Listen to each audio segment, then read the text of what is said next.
सड़क हादसों में घायलों की सहायता करने वालों को सरकार 5,000 रुपये तक का इनाम देगी। घायलों की मदद करने वालों को न तो अब पुलिस तंग करेगी, बल्कि उन्हें गुड्स मार्टिन्स का दर्जा भी दिया जाएगा। सड़क दुर्घटनाओं में मृत्यु के मामलों में कमी लाने के लिए सड़क परिवहन एवं राजमार्ग मंत्रालय ने एक नई पहल की है। इस संदर्भ में परिवहन विभाग हिमाचल को भी केंद्र सरकार ने दिशा निर्देश जारी कर दिए हैं। परिवहन विभाग हिमाचल के निदेशक अनुपम कश्यप ने बताया कि परिवहन विभाग की ओर से मामला प्रदेश सरकार की अनुमति को भेजा गया है। प्रदेश सरकार से केंद्र की गाइडलाइंस को लागू करने के बारे में आदर्श आचार संहिता के बाद अधिसूचना जारी की जाएगी। अधिसूचना के बाद हिमाचल प्रदेश में भी ये प्रावधान लागू होंगे। सड़क मंत्रालय ने गुड्स मार्टिन्स नामक योजना की शुरुआत की है। इसके तहत उन लोगों को 5,000 रुपये का नकद पुरस्कार प्रदान किया जाएगा जो सड़क दुर्घटना में पीड़ित को दुर्घटना के महत्वपूर्ण घंटों के भीतर अस्पताल पहुंचाकर उनकी जान बचाने का प्रयास करते हैं। घायलों की मदद करने पर सिर्फ वही लोग इनाम के हकदार होंगे जो गोल्डन आवर्स के अंदर पीड़ितों की मदद करेंगे।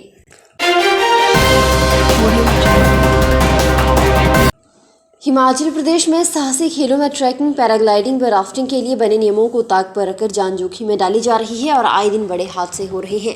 हालात ये हैं कि प्रदेश सरकार ने इसके लिए नियम तो तय किए हैं, लेकिन इन नियमों का पालन हो भी रहा है या नहीं, इसे देखने वाला कोई नहीं। प्रदेश सरकार के पर्यटन और खेल विभागों में ऐसी कोई निगरानी कमेटी नहीं है जो चेक कर सके कि किस दायरे में पैराग्लाइडिंग, राफ्टिंग और ट्रैकिंग की जा रही है। इसका एक बड़ा कारण ये है कि अब 50% इन खेल गतिविधियों का जिम्मा प्राइवेट ट्रैवल एजेंसियों के पास है। ऐसे में कमाई के चक्कर में बाहरी राज्य से आने वाले पर्यटकों की जान जोखिम में डाली जा रही है। हालांकि हाल ही में प्रदेश सरकार इन साहसी खेलों के लिए नियम तय किए गए हैं कि अब बिना ग्लोबल पोजीशनिंग सिस्टम यानी GPS लगाए बिना ट्रैकर या फिर ट्रैकिंग कर सकेंगे और ना हॉट एयर बैलून की सवारी कर पाएंगे। ट्रैकिंग के दौरान जो पर्यटक गुम हो जाते थे उन्हें अब GPS की मदद से आसानी से ढूंढा जा सकेगा। 2 वर्ष का अनुभव रखने वालों को ही साहसिक खेलों का लाइसेंस दिया जाएगा, लेकिन इस सिस्टम को लागू होने में अभी समय लगेगा। सामरिक दृष्टि से महत्वपूर्ण भानुपल्ली बिलासपुर बैरी ब्रॉडगेज रेलवे लाइन के निर्माण के लिए वन विभाग ने बिलासपुर से लेकर बरमाणा तक चौथे चरण का केस तैयार कर लिया है। इसके तहत 6.5 हेक्टेयर सरकारी एरिया आता है, जिसके तहत गणना का कार्य पूरा हो चुका है और गणना में 1021 बड़े और 1082 छोटे पेड़ चिन्हित किए गए हैं। प्रस्ताव में वन विभाग की ओर से कुछ ऑब्जेक्शन लगाए गए हैं, जिन्हें दूर करने का कार्य चल रहा है। जल्द ही केस नोडल अधिकारी को प्रेषित किया जाएगा, जहां से वन एवं पर्यावरण मंत्रालय के क्षेत्रीय कार्यालय देहरादून को सबमिट किया जाएगा। जानकारी के मुताबिक अभी तक पहले चरण के केस को ही मंजूरी मिली है, जबकि दूसरे और तीसरे चरण का केस सबमिट किया जा चुका है। विभाग ने चौथे चरण का केस भी तैयार कर लिया है, लेकिन विभाग की ओर से कुछ माइनर ऑब्जेक्शन लगाए गए हैं। इन ऑब्जेक्शन को दूर करने के लिए वन विभाग कार्य कर रहा है और जल्द ही केस को नोडल अधिकारी को भेजा जाएगा, जहां से आगे भारत सरकार की परमिशन के लिए आएगा। यहाँ बता दें कि पहले चरण की परमिशन के बाद पंजाब से सटी सीमा पर टनल और ब्रिज निर्माण कार्य चल रहा है। 3 से 4 टनल अभी तक थ्रू हो चुकी हैं, जबकि शेष का कार्य जोरों पर चल रहा है।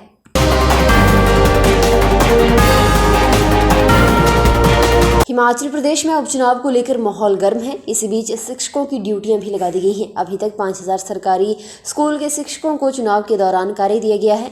करीब 600 स्कूलों में पोलिंग बूथ बनाए गए हैं और इन स्कूलों में शिक्षा विभाग के करीब 5,000 शिक्षक चुनावी ड्यूटी पर रहेंगे। स्कूलों में शिक्षा विभाग की ओर से 29 और 30 को अवकाश रहेगा। हालांकि 30 अक्टूबर को पहले ही सार्वजनिक अवकाश है। ऐसे में स्कूल केवल 1 दिन के लिए बंद रहेगा। इस बारे में सभी स्कूलों को निर्देश जारी कर दिए गए हैं। इसमें सबसे ज्यादा मंडी संसदीय क्षेत्र के चुनाव को देखते हुए शिक्षक व्यस्त रहेंगे। जानकारी के अनुसार मंडी जिला में ही अकेले 3,000 से ज्यादा शिक्षकों की चुनावी ड्यूटी लगा दी गई है। मंडी संसदीय क्षेत्र में 17 विधानसभा क्षेत्र आते हैं, जहां पर शिक्षकों की ड्यूटी चुनाव में लगाई गई है। शिक्षकों की मदद के बिना प्रदेश में कोई भी चुनाव सफल नहीं हो पाता है। शिक्षकों की ड्यूटी चुनाव निर्वाचन आयोग की ओर से मतदाता केंद्र में लगाई जा चुकी है। कोई भी शिक्षक चुनावी ड्यूटी देने से इनकार नहीं कर सकता है।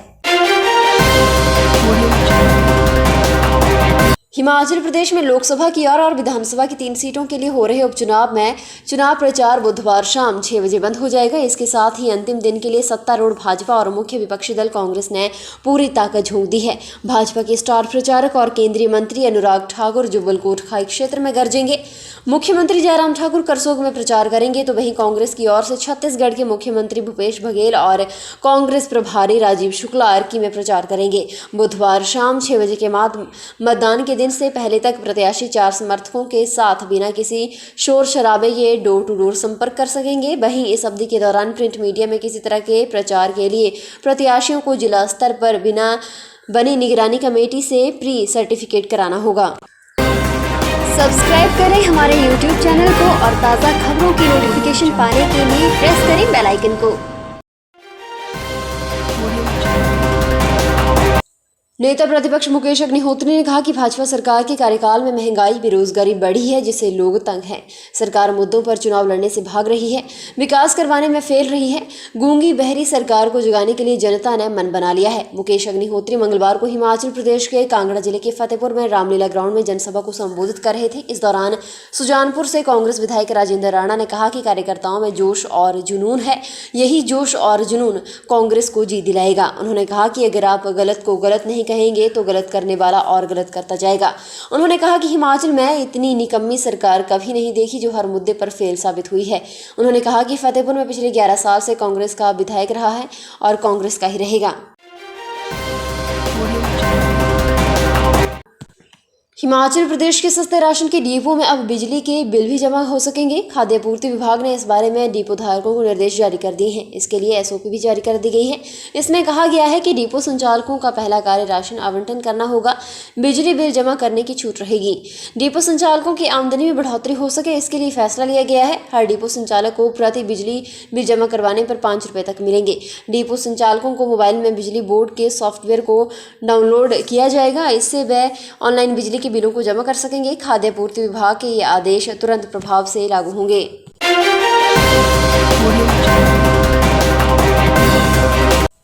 हिमाचल प्रदेश के हमीरपुर जिले में सिविल अस्पताल टौणी देवी के साथ लगती पहाड़ी दरकने से नीचे सड़क पर खड़ी 5 गाड़ियां और एक बाइक इसकी चपेट में आई। हालांकि इस घटना में किसी के हताहत होने की कोई खबर नहीं है।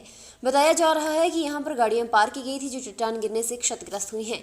यहां पर लगातार चट्टानें गिरने का खतरा भी बना हुआ है। इसके चलते एक स्टाफ मेंबर के क्वार्टर को भी खाली करवाया गया है। उपायुक्त देवश्वेता बनिक ने कहा कि पुलिस, राजस्व, होमगार्ड टीम और स्वास्थ्य विभाग की टीम मौके पर हैं और हालात पर नजर बनाए हुए हैं।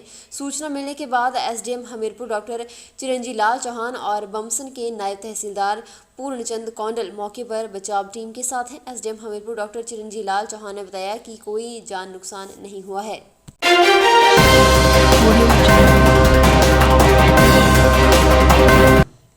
चीन सीमा से महज 10 किलोमीटर दूर 15,255 फीट की ऊंचाई पर दुनिया का सबसे ऊंचा टशिंगंग मतदान केंद्र 30 अक्टूबर को मतदान के लिए दुल्हन की तरह सजाया जाएगा। क्षेत्र की सबसे उम्रदराज 76 वर्षीय सोनम डोलमा के बोर्ड से मतदान का शुभारंभ होगा।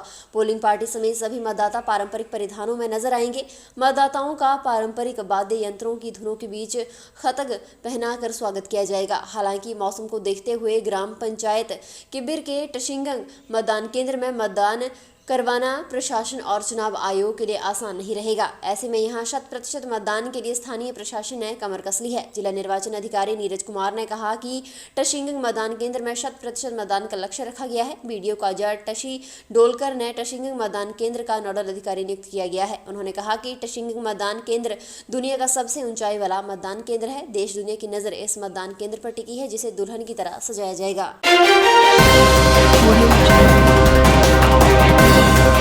हिमाचल प्रदेश में बारिश के बाद मौसम अब साफ हो गया है, लेकिन ठंड का प्रकोप बढ़ गया है। आलम यह है कि लाहौल स्पीति जिला का केलांग माइनस में है। केलांग का तापमान -3.2 डिग्री सेल्सियस है, लेकिन कल्पा का न्यूनतम तापमान 1.4 डिग्री सेल्सियस है। मनाली में न्यूनतम तापमान 3.8 डिग्री तक गिर गया है। प्रदेश के 8 शहरों में न्यूनतम तापमान 10 डिग्री से नीचे आ गया है।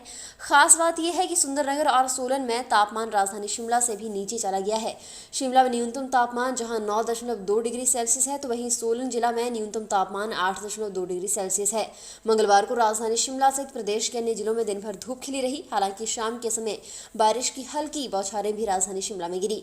मौसम विज्ञान केंद्र शिमला के अनुसार प्रदेश के मैदानी, मध्य और उच्च पर्वतीय भागों में 31 अक्टूबर तक मौसम साफ बना रहेगा। इसी दौरान प्रदेश में बारिश और बर्फबारी की कोई आसार नहीं है।